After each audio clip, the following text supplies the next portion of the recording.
Welcome to Steno Dictation by PT. 5 seconds. Start.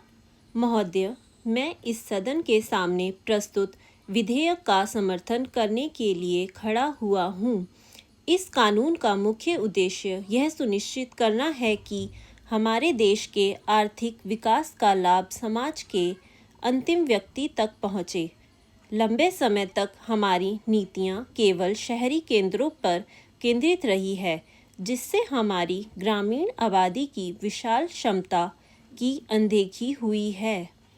अब समय आ गया है कि हम इस बात को स्वीकार करें कि भारत की आत्मा गाँव में बसती है। हमें ग्रामीण बुनियादी ढांचे में भारी निवेश करने की आवश्यकता है, जिसमें बेहतर स्कूल, आधुनिक स्वास्थ्य सुविधाएं और भरोसेमंद बिजली शामिल हैं। यह केवल हमारा सामाजिक कर्तव्य ही नहीं, बल्कि राष्ट्र की प्रगति के लिए एक आर्थिक आवश्यकता भी है। हमारे किसान समुदाय के सामने आने वाली चुनौतियां जग जाहिर हैं। देश में सबसे बड़ा नियोक्ता होने के बावजूद कृषि क्षेत्र का हमारी राष्ट्रीय आय में योगदान अपेक्षाकृत कम है। आधुनिक कृषि पद्धतियों और तकनीक को अपनाकर इस अंतर को पाटना अनिवार्य है। हमें अपने युवाओं को कृषि को जीवन जीने के संघर्ष के बजाय एक लाभदायक व्यवसाय के रूप में देखने के लिए प्रोत्साहित करना चाहिए। उन्हें बाज़ारों तक आसान पहुंच प्रदान करना और उनकी उपज के लिए उचित मूल्य सुनिश्चित करना इस दिशा में पहला कदम है। इसके अलावा हमें स्थानीय स्तर पर खाद्य प्रसंस्करण इकाइयों को बढ़ावा देना चाहिए, ताकि कृषि उत्पादों का मूल्य बढ़ सके और स्थानीय रोजगार के अवसर पैदा हों। औद्योगिक क्षेत्र की बात करें तो मेक इन इंडिया पहल के शानदार परिणाम सामने आए हैं। अब हम देख रहे हैं कि वैश्विक कंपनियां हमारे देश में विनिर्माण आधार स्थापित कर रही है। हालांकि हमें अपने लघु और मध्यम उद्योगों को नहीं भूलना चाहिए। यह इकाइयां विकास और रोजगार सृजन के असली इंजन हैं। उन्हें अनुचित वैश्विक प्रतिस्पर्धा से संरक्षण और एक सरल नियामक वातावरण की आवश्यकता है। लाइसेंस और मंजूरी प्राप्त करने की प्रक्रिया को पूरी तरह से डिजिटल और पारदर्शी बनाया जाना चाहिए। प्रशासन के निचले स्तरों पर भ्रष्टाचार छोटे व्यापारियों के लिए एक बड़ी बाधा के रूप में कार्य करता है और हमें इसे जड़ से मिटाने के लिए सख्त कार्रवाई करनी चाहिए। शिक्षा हमारे राष्ट्रीय विकास का एक और महत्वपूर्ण स्तंभ है। नई राष्ट्रीय शिक्षा नीति का लक्ष्य हमारे बच्चों के सीखने के तरीके को बदलना है। हम रटकर सीखने की पद्धति से हटकर एक अधिक समग्र और कौशल आधारित दृष्टिकोण की ओर बढ़ रहे हैं। लेकिन किसी भी नीति की सफलता ज़मीनी स्तर पर उसके क्रियान्वयन पर निर्भर करती है। हमें ऐसे प्रशिक्षित शिक्षकों की आवश्यकता है जो अपने पेशे के प्रति समर्पित हों। शहरी और ग्रामीण छात्रों के बीच डिजिटल विभाजन हाल के वर्षों में स्पष्ट रूप से दिखाई दिया है। हमें यह सुनिश्चित करना चाहिए कि उच्च गति वाला इंटरनेट और डिजिटल उपकरण हर छात्र के लिए सुलभ हो, चाहे उनकी आर्थिक स्थिति कुछ भी हो।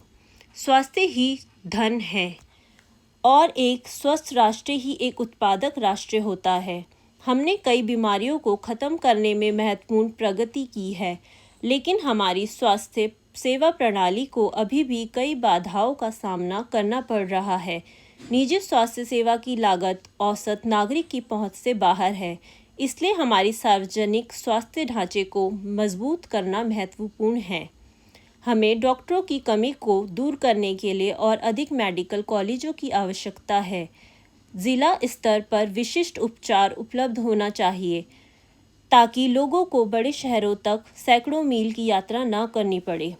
अस्पतालों पर बोझ कम करने के लिए निवारक स्वास्थ्य देखभाल और स्वच्छता को भी समान महत्व दिया जाना चाहिए। महोदया, महिलाओं की सुरक्षा और गरिमा के साथ कोई समझौता नहीं किया जा सकता। जो समाज अपनी महिलाओं का सम्मान नहीं करता, वह कभी वास्तव में प्रगति नहीं कर सकता। हमने कई कानून बनाए हैं, लेकिन उनका प्रभावी परिवर्तन अभी भी एक चुनौती है। सिस्टम को उनके मुद्दों के प्रति अधिक संवेदनशील बनाने के लिए हमें अपने पुलिस बल और न्यायपालिका में अधिक महिलाओं की आवश्यकता है। सशक्तिकरण केवल अधिकार देने के बारे में नहीं है, यह एक ऐसा माहौल बनाने के बारे में है जहां महिलाएं बिना किसी डर के उन अधिकारों का प्रयोग कर सके। आर्थिक स्वतंत्रता सशक्तिकरण की कुंजी है। हमने आसान ऋण और परामर्श कार्यक्रमों के माध्यम से महिला उद्यमियों का समर्थन करना चाहिए। वैश्विक जलवायु संकट एक ऐसी वास्तविकता है जिसे हम अब अनदेखा नहीं कर सकते। भारत ने खुद को महत्वाकांक्षी अक्षय ऊर्जा लक्ष्यों के लिए प्रतिबद्ध किया है। हम सौर ऊर्जा उत्पादन में दुनिया का नेतृत्व कर रहे हैं, लेकिन हमें जल संकट के मुद्दे पर भी ध्यान देने की आवश्यकता है। सभी नए निर्माणों में वर्षा जल संचयन को अनिवार्य बनाया जाना चाहिए। हमारी नदियाँ हमारी जीवन रेखा हैं और हमें उन्हें औद्योगिक प्रदूषण से बचाना चाहिए। हरित अर्थव्यवस्था की ओर संक्रमण से आने वाले वर्षों में लाखों नए रोजगार भी पैदा होंगे। हमने अपनी कार्यशक्ति को हरित प्रौद्योगिकियों में आवश्यक कौशल प्रदान करने इस परिवर्तन के लिए तैयार करना चाहिए। हमारी संप्रभुता के लिए आंतरिक सुरक्षा और सीमा प्रबंधन अत्यंत महत्वपूर्ण है। हमारे बहादुर सैनिक कठिन परिस्थितियों में हमारी सीमाओं की रक्षा कर रहे हैं। हमें उनकी सुरक्षा और अपनी सुरक्षा सुनिश्चित करने के लिए उन्हें बेहतरीन उपकरण और तकनीक प्रदान करनी चाहिए। साथ ही हमें आंतरिक संघर्षों के लिए मूल कारणों जैसे गरीबी और अवसर की कमी को दूर करना चाहिए। अशांत क्षेत्रों में दीर्घकालिक शांति सुनिश्चित करने के लिए शांतिपूर्ण संवाद और विकास की एकमात्र रास्ता है।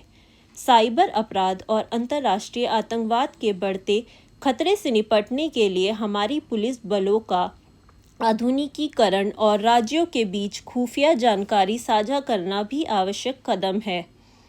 पारदर्शिता और जवाबदेही एक जीवंत लोकतंत्र की पहचान है। सूचना के अधिकार ने नागरिकों को सरकार से सवाल पूछने का अधिकार दिया है। हमें ऐसी संस्थाओं को और मजबूत करना चाहिए। न्यायिक सुधारों में भी काफ़ी देरी हो चुकी है। हमारी अदालतों में लंबित मामलों का भारी बोझ गहरी चिंता का विषय है। न्याय में देरी न्याय न मिलने का समान है।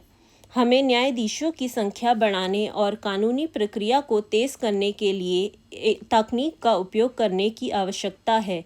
संवेदनशील मामलों के लिए हर जिले में फास्ट ट्रैक कोर्ट स्थापित किए जाने चाहिए। हमारी लोकतांत्रिक ढांचे में जनता का विश्वास बनाए रखने के लिए एक निष्पक्ष और कुशल कानूनी प्रणाली आवश्यक है। निष्कर्ष के तौर पर मैं ये कहना चाहूँगा कि आगे की राह लंबी है, लेकिन हमारा संकल्प बहुत मजबूत है। हमारे पास एक वैश्विक महाशक्ति बनने के लिए प्रतिभा, संसाधन और इच्छा शक्ति है। आइए हम तुच्छ राजनीति से ऊपर उठें और सामान्य भलाई के लिए मिलकर काम करें।